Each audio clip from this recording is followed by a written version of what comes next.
ভোটের দিনক্ষণ এখনো ঘোষণা হয়নি, কিন্তু তার আগেই আগামীকাল রাজ্যে আসছে 240 কোম্পানি কেন্দ্রীয় বাহিনী। অন্যদিকে আগামীকালই এসআইআর এর চূড়ান্ত ভোটার তালিকা প্রকাশিত হবে। আগামীকালই 240 কোম্পানি কেন্দ্রীয় বাহিনী আসছে, আর দ্বিতীয় দফায় আগামী 10ই মার্চ আরও 240 কোম্পানি কেন্দ্রীয় বাহিনী আসবে। ইতিমধ্যেই আপনাদের জানিয়ে রাখি যে 240 কোম্পানি কেন্দ্রীয় বাহিনী রাজ্যে আসছে, তাদের মধ্যে 66 কোম্পানি মোতায়েন থাকছে উত্তরবঙ্গে, বাকি 174 কোম্পানি ছড়িয়ে ছিটিয়ে মোতায়েন করা হবে দক্ষিণবঙ্গে। এই নিয়ে নির্বাচন কমিশন এবং পুলিশ প্রশাসনের মধ্যে বৈঠকও হয়েছে। কনটা গোপন দিলাম এটা বলতে হবে না, কে গোপন দিচ্ছে, কখন গোপন দিচ্ছে, কে অ্যালিগেশন দিচ্ছে, আমাকে তো কেউ বলেনি। এ যদি কোনো গোপন দিচ্ছে তো আমাকে তো আগে বলতো, আমি সিও আছি এখানে। আর স্যার বলছি যে কেন্দ্রীয় বাহিনীকে জিপিএস ট্র্যাকার লাগানো হবে বা তাদের বডি ক্যামেরা থাকবে, যেটা আপনি কাল বলছিলেন, এটা কোনো স্পেসিফিক রিজন আছে স্যার? না, এটা স্পেসিফিক রিজন নেই। যে আমাদের যে পুলিশ অবজারভার এসছেন, যে পুলিশ অবজারভার ইসিআই পাঠিয়েছেন, উনি সিদ্ধান্ত নিয়েছেন এটা করার জন্য। এটা কি বাহিনী মুভমেন্ট ট্র্যাক করার জন্য? কারণ এরকম ইয়েস, বাহিনী মুভমেন্ট ট্র্যাক করার জন্য। বাহিনী মুভমেন্ট ট্র্যাক করার জন্য, ওর কি জন্য? না স্যার, এটা কি আগে অভিযোগ হতো যে বাহিনী কি করছে না, নিষ্ক্রিয় আছে সেইটা? না, এটা কিছু নেই। যেটা আগে কি হতো না হতো, I am not concern.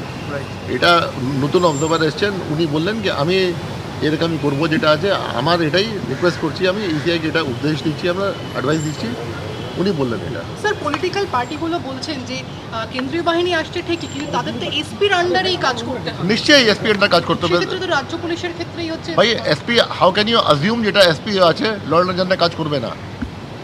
How can you assume that? SP যে আছে, এসপি তো দায়বদ্ধ আছে ল অ্যান্ড অর্ডার মেনটেন করার জন্য।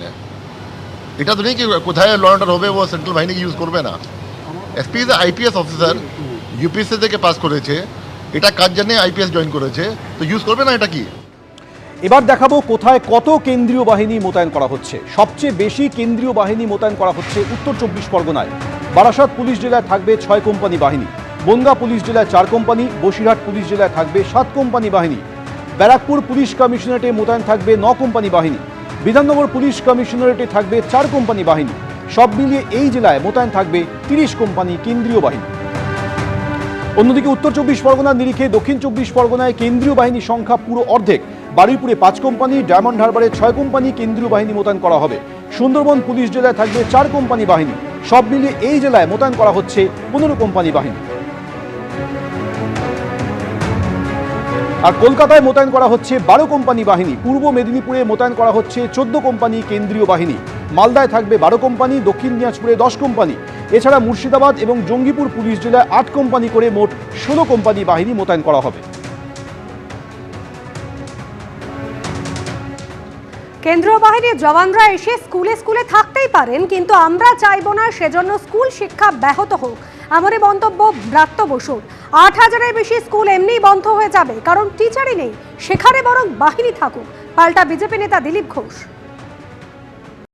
এখন কেন্দ্রীয় সরকার যদি মনে করে থাকে যে স্কুলগুলোই একমাত্র হচ্ছে ধর্মশালা, সেটা কেন্দ্রীয় সরকারের মানে তারা স্কুল শিক্ষাকে কিভাবে দেখে সেটা দৃষ্টিভঙ্গির প্রশ্ন। তো আমাদের এসে থাকতেই পারেন। আমার মনে হয় কেন্দ্রীয় সরকার নিশ্চয়ই তাদের বাহিনী কোথায় থাকবেন তার থাকার ক্ষেত্রে নিশ্চয়ই তাদের আলাদা ভাবনা আছে, কিন্তু এটার জন্য যদি রাজ্যে স্কুল শিক্ষা ব্যাহত হয় সেটা আমরা চাইব না। 8000-এর বেশি স্কুল তো এমনি বন্ধ হয়ে যাবে, যেখানে টিচারই নেই। তো সেখানে ফোর্স থাকুক, সেটাও তো সেন্ট্রাল গভর্নমেন্টের সর্বশিক্ষা অভিযানের টাকা স্কুল তৈরি, ওনারা তো করেননি। ওনারা টিচারও দিতে পারছেন না। 6000-এর বেশি স্কুল আছে যেখানে স্টুডেন্ট নেই, সেই স্কুলগুলো কী হবে? এইসব কাজে লাগুক। আগামীকাল রাজ্যে আসছে 240 কোম্পানি কেন্দ্রীয় বাহিনী, আর এই কেন্দ্রীয় বাহিনীকে ঝাঁটাপেটা করার নিদান দিলেন তৃণমূল বিধায়ক শ্যামল মণ্ডল। তিনি বলেন, মানুষের উপর অত্যাচার করলে কেন্দ্রীয় বাহিনীকে ঝাঁটাপেটা করবেন সাধারণ মানুষ, দাবাই তৃণমূল বিধায়ক শ্যামল মণ্ডলের। পাশাপাশি তিনি আরও বলেন, ভোটের আগে কেন্দ্রীয় বাহিনী মোতায়েন চক্রান্ত।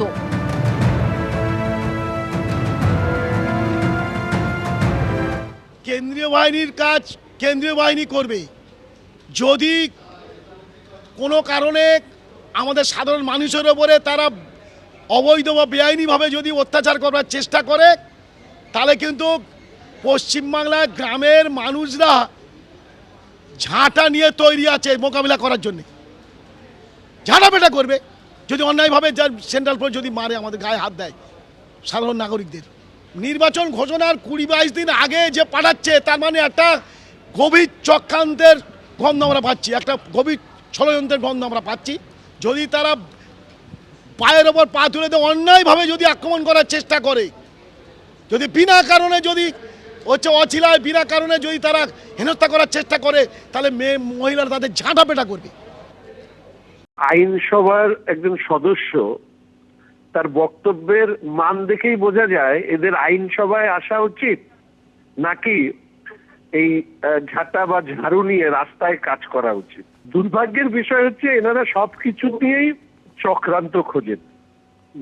এতদিন ধরে ওনারা যে ঝাঁটার বাড়ি বা ঝাড়ুর বাড়ি খাননি সাধারণ মানুষের কাছ থেকে, এটাই অনেক বড় ভাগ্য, এটা অনেক মানুষ মনে করেন। এরপরে এই ধরনের বক্তব্য রাখলে ওনাদের মতন তৃণমূল কংগ্রেসের অসাধু যে ব্যক্তিত্ব আছেন তাদের এই ঝাঁটার বাড়ি পড়বে ওনাদের ভাষাতেই। সাধারণ জনতার ভিড়ে একটু আলাদা ভাবনা চিন্তা, একটু আলাদা ধ্যান ধারণা কাদের বলুন তো? জেনজিদের। হ্যাঁ, সেই ঝকঝকে তরুণ তরুণীদের কথা বলছি, যারা সমাজটাকে দেখেন একটু অন্য চোখে, ভাবেন একটু অন্যভাবে।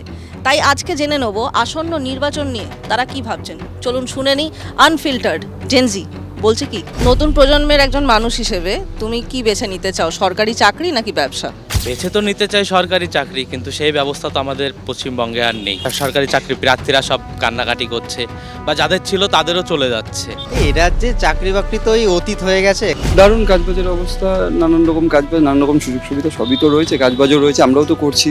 এখনো প্রত্যেকটা স্কুলে এখনো পর্যন্ত সঠিকভাবে কম্পিউটার শিক্ষাটাই এখনো পর্যন্ত ঠিকভাবে ইমপ্লিমেন্ট করা হয়নি। সেক্ষেত্রে এআই শিক্ষার জন্য যে 500 কোটি টাকার কথা বলা হচ্ছে, এটা শুধুমাত্র আইওয়াস ছাড়া আমার মনে হয় আর কিছুই না। এখন বলতে গেলে গ্রাম বা শহর সব জায়গাতেই ইন্টারনেট ব্যবস্থাটা মোটামুটি আছে। আর ব্যবসার কথা যদি বলা হয়, তো সেখানে দাঁড়িয়ে ঘুগনি, চপ, মুড়ি। আমি শান্তশিষ্টভাবেই আমি ব্যবসা করতে পারছি।